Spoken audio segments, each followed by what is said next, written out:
Vapexpo Nantes 2019, on y est déjà depuis hier et nous sommes ici avec le mixologue. Quelle bonne idée, Jérémy, d'avoir trouvé ce nom de mixologie. On avait déjà la vapologie qui se rapprochait un petit peu de l'œnologie et là on a la mixologie. Quelle bonne idée d'avoir trouvé ça. Oui, c'est lié au concept qui est le mixologue, donc de mixer les saveurs les unes avec les autres, de créer un cocktail unique, un moment de découverte. Voilà, tu proposes un concept assez original. Tu vas proposer 23 saveurs. On précise que chaque flacon peut être vapoté indépendamment et directement. La base, l'arôme, tout est déjà là. C'est ça, donc on peut faire 5 saveurs pour un cocktail maximum. Ce qui donne une possibilité de 35 000 saveurs.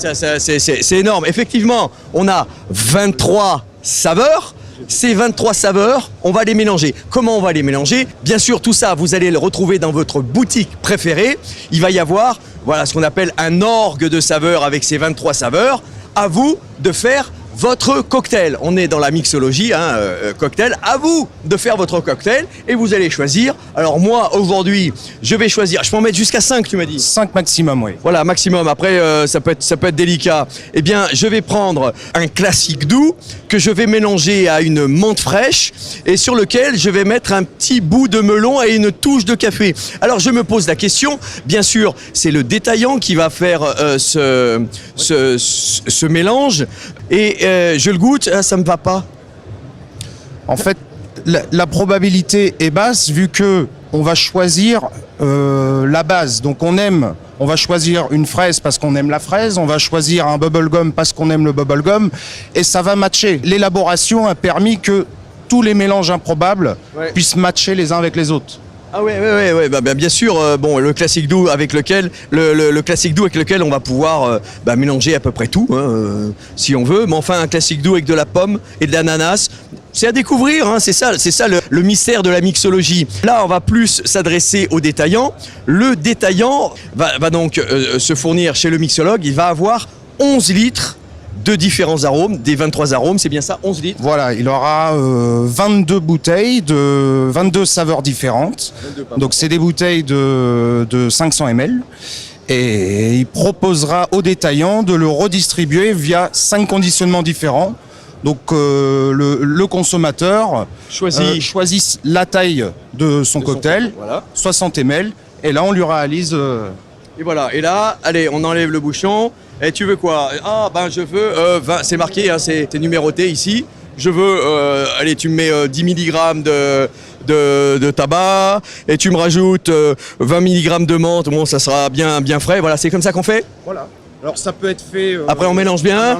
Ça peut être fait au détail, donc en relevant les différents niveaux, les différents pourcentages de chaque saveur, grâce à l'étiquetage. Oui. Mais ça peut être fait comme ça, au feeling aussi. Ça fonctionne très bien. Bien sûr. Et je me prends 1 ou 2 boosters de nicotine si je veux après pour me rajouter ça là-dedans. Tout à fait, voilà. Après, l'étiquette laisse l'espace nécessaire pour faire du 3, du 6. Alors, Jérémy, ici, on est étonnamment sur le stand de Savouréa. Le mixologue est sur le stand de Savouréa, donc il est important de dire que Savouréa est le parrain du mixologue. C'est Savouréa qui fabrique pour le mixologue et ceci est déjà un gage de qualité. Et bien voilà, je te remercie Jérémy avec ce nouveau concept. Je rappelle, 22 saveurs. Chacune est déjà prête à vaper. C'est du 50-50. Oui, 50. Voilà. Le détaillant va sur les recommandations du client. Et bien voilà, le client va dire un petit peu de ci, un petit peu de ça, un petit peu de ci, un petit peu de ça. Hop, on mélange tout. Et le client repart avec soit le gros flacon jusqu'au 10 millilitres. Alors c'est difficile de faire un cocktail en 10 millilitres, mais on peut imaginer que je veux repartir avec 5 flacons comme ça. On le fait dans un flacon test et puis je m'en fais 10 comme ça. Tout à fait. Voilà, tout est possible. Voilà un concept qui est absolument intéressant et qui amène encore plus loin la vape telle qu'on la connaissait aujourd'hui. La petite question du jour, tu vas tirer un petit bout de papier, tu as un thème, une news, une actu, tu vas la lire à haute voix. On ne sait pas ce qu'il y a dedans. Voilà, on ne sait pas ce qu'il y a dedans. Et ça, c'est des paroles de Agnès Buzyn, notre ministre de la Santé. Il y a à peu près 1 an de ça. On ne sait pas ce qu'il y a dedans. On ne sait pas ce qu'il y a dedans? La vape? On sait très bien ce qu'il y a dedans. On a du propylène, de la glycérine, des arômes alimentaires, de la nicotine, de l'eau. On sait ce qu'on n'a pas, en tout cas chez Savorea, du diacétine, de l'alcool, de l'ambrose, tout ce qui n'est pas bon, et d'additifs, voilà, de matières ajoutées. Voilà, et moi, je rajoute toujours ma petite parole là-dedans.